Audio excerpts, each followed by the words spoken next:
Hi, everybody. My name is Emily Packer, and this is my discussion for, nope, 5B, Exploring Linguistic Power Differentials in Nepal for EDUC 604. And I've decided to make a little bit of a video, and I'm going to go through the PowerPoint that I created for you all.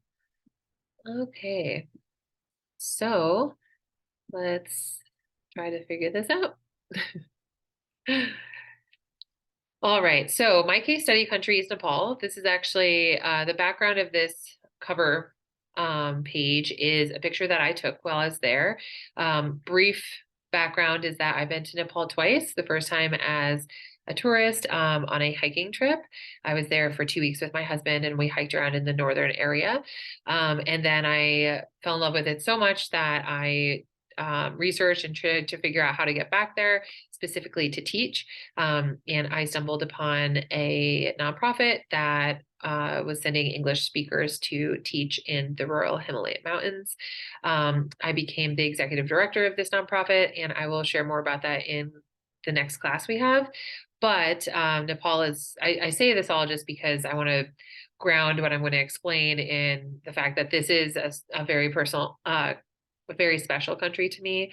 And although this is the only photo that I took in this presentation, just learning more about the culture and the history in relation to globalization and English education specifically has been just so amazing. So I just wanted to preface my presentation with that.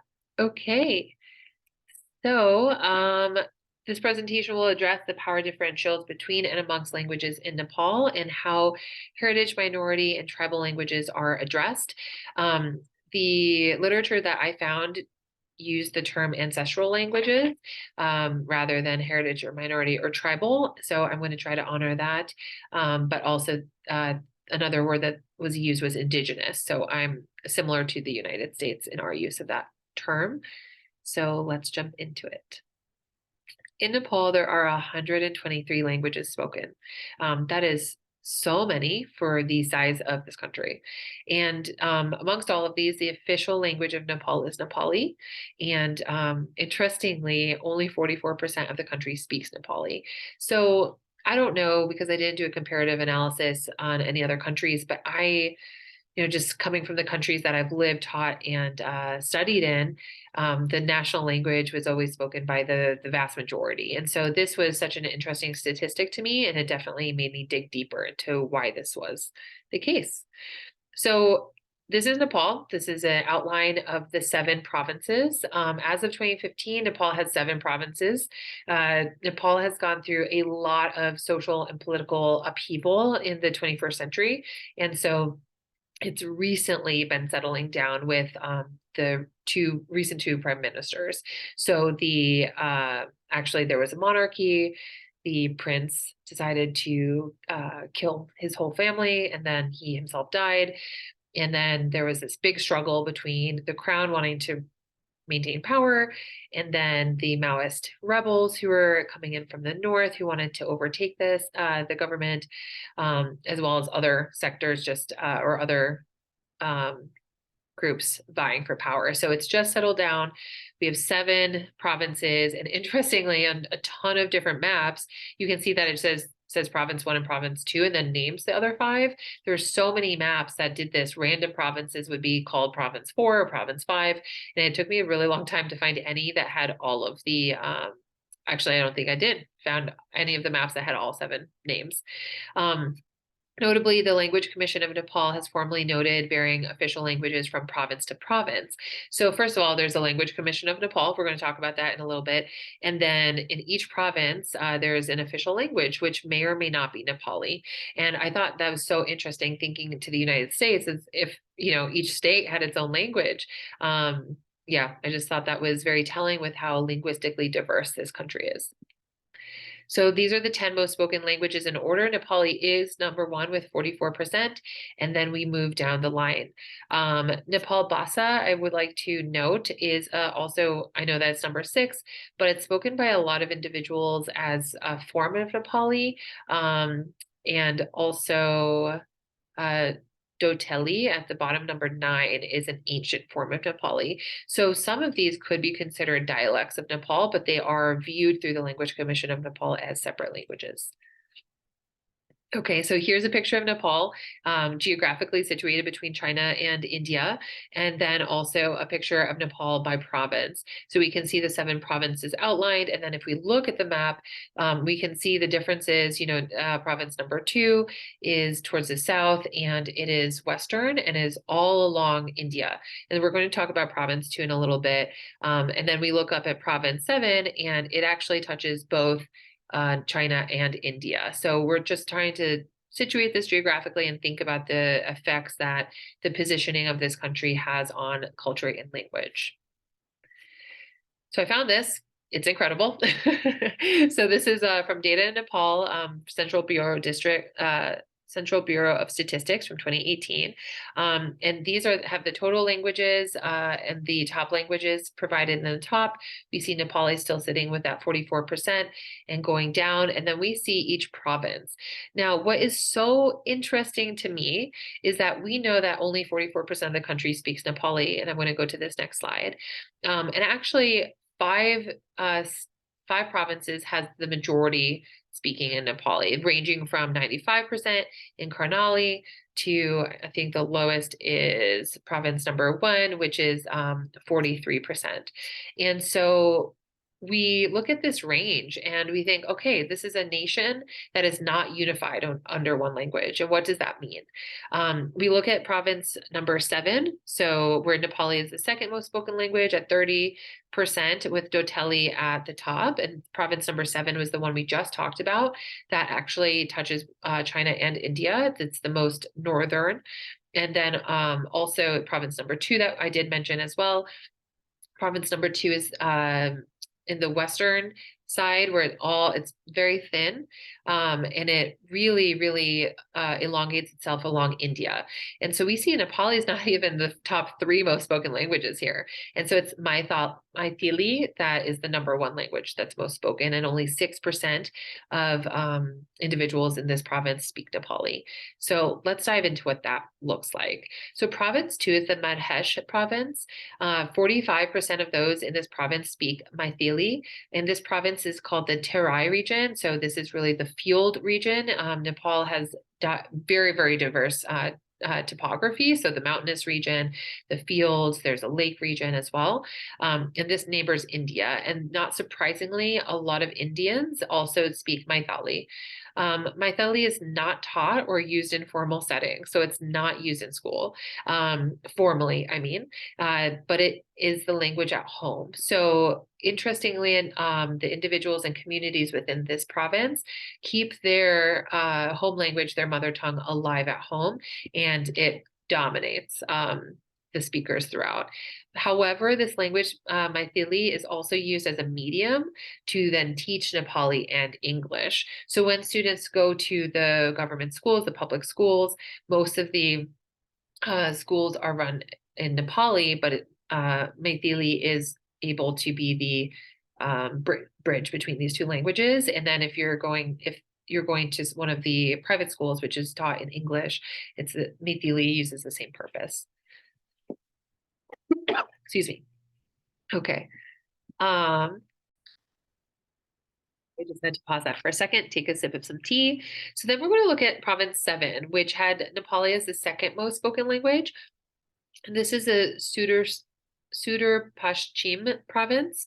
Doteli is the most spoken language here. It's an ancient form of Nepali, as I mentioned before, and it is the official language of this province. So Nepali is not the official language, and Nepali is still spoken in schools, and the educational divide between Nepali and English still remains among the private and public or government school divide. And here it's not, Nepali is still spoken pretty heavily. It's 30% of the individuals, and it is still recognized as a primary language in the province, but it is not the official language of the province. And I thought that was pretty interesting. And when we're looking at Indigenous language loss, because if we're thinking that we have 127 languages in Nepal, with the globalization and modernization of the country and the influx of English education, um, English teachers, just a lot of the nonprofits, NGOs, INGOs being based in English, we're thinking that linguicide can happen. So at least 24 Indigenous language and dialects are endangered, which means there's less than 1,000 people who speak it. Languages like Dura, Kusundra, Kusunda, and Tilong all only have one speaker left. Nepal has a language commission, which is entrusted in preserving Nepal's linguistic diversity, which I thought was so wonderful. It is predicted that there are over more than 37 additional language spoken in Nepal that will disappear in the next 10 years. And so when this is obviously an issue, the Language Commission of Nepal has been tasked with preserving these. And we're going to talk about how some of these languages are currently being preserved. But I want to pull a quote, which I'm going to a few different times. The loss of Nepal's languages is the result of deliberate state policy. Our linguistic heritage was swept away to promote a national character.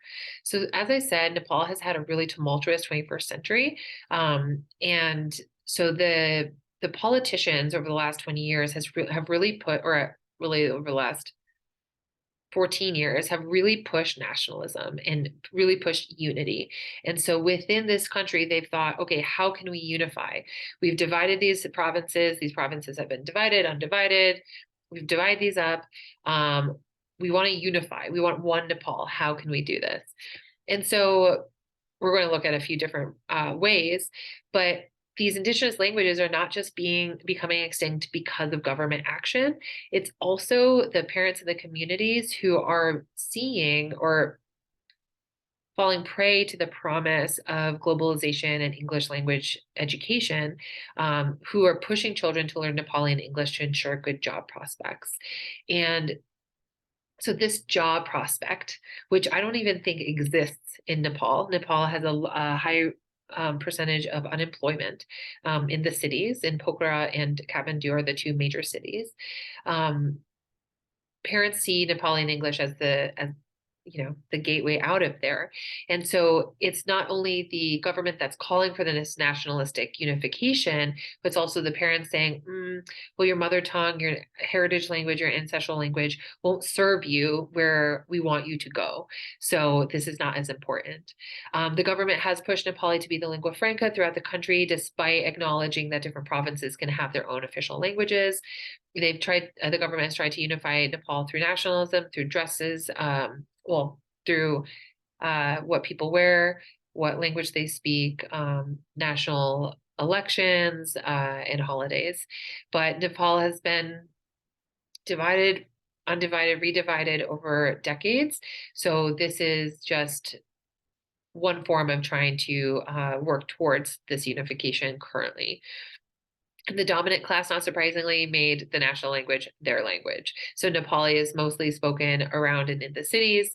And so if we see 44% of the population speaks Nepali, we can imagine that the majority of those are middle upper class, or as we can also say, middle to upper caste. And that's because the use of Nepali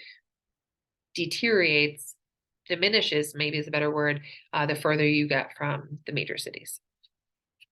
So here's another quote that I thought was interesting. Parents are more interested in their children being proficient in English or Mandarin. Change is possible only if the government intervenes and provides resources and training to teach our own mother tongues. So this really spoke to me because I was thinking, okay, the government has taken away the importance of the use of mother tongues, but then there's a call for the government to reinstate that. So there's definitely this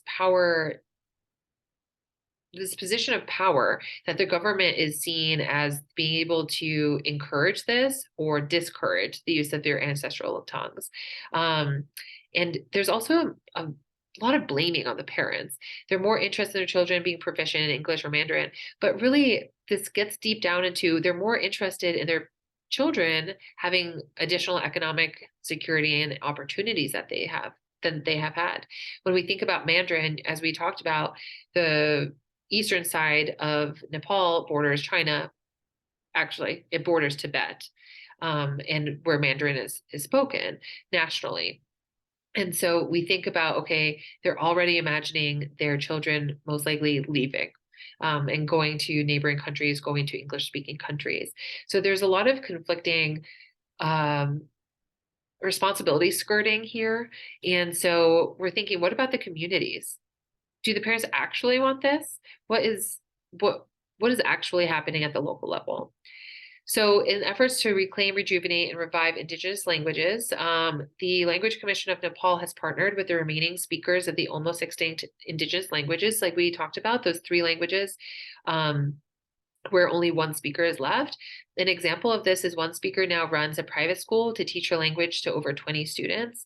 Another speaker, the remaining speaker of another language, is also creating additional courses at local schools where he lives for students to take his language.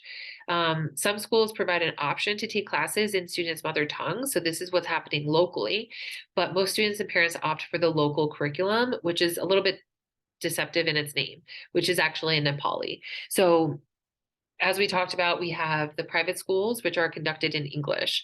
Then we have the government or public schools, and those are conducted in Nepali. And so these government and public schools in some local areas are providing options for students to take those courses in their native tongue. But a lot of the students and parents, as they said, are opting not to do that. So there's a lot of why this is happening. We're thinking about mobility within education, thinking about mobility economically, job prospects. Again, it just comes back to this idea of having to leave. So if you're not speaking your mother tongue, you're not speaking your community tongue, then what this sounds like to me is that you're preparing, or the students are being prepared to leave the premises of where their native tongue is spoken. A positive is that there have been uncovered Indigenous languages throughout this whole movement to try to recover and retain the Indigenous languages. So new languages that had never been formally recognized in the really far areas of the country. And so Nepal is a smaller country, but it is a very high country. It's a very tall country. So we think about Mount Everest, we think about the top 28,000 foot mountains all being in Nepal. These communities exist and thrive in these areas. And so the Language Commission is identifying languages that they previously hadn't known about before.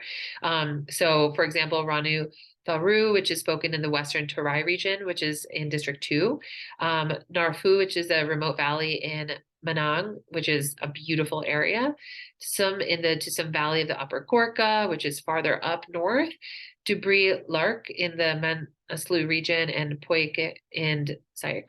So this is actually pretty incredible. And I'm going to leave this discussion with two quotes, and they seem a little bit adverse to each other, but I think it speaks volumes to today's perspectives of English education and the use of ancestral languages in Nepal and outside of Nepal by Nepalese. So, my little children only speak English, said Sarawati Lama, who is married to a Rai and works for a nonprofit in Kathmandu. My daughter learned it from YouTube, and she taught it to her younger brother. Neither Lama nor her husband speak their own mother tongues and use Nepali to speak with one another. And the second quote, Sujan Saretha was born in Kathmandu, but moved to the US while he was attending high school. Now a professor at the University of Maryland, Baltimore, he says his wife and children only speak English and Nepal Bhasa and no Nepali. Nepal Bhasa gives the kids an identity and connects them to the extended family, especially their grandparents. It is about teaching our kids cultural sensitivity and open-mindedness towards other cultures and people. So this is my project on the the different languages throughout Nepal and the power differentials between each of them.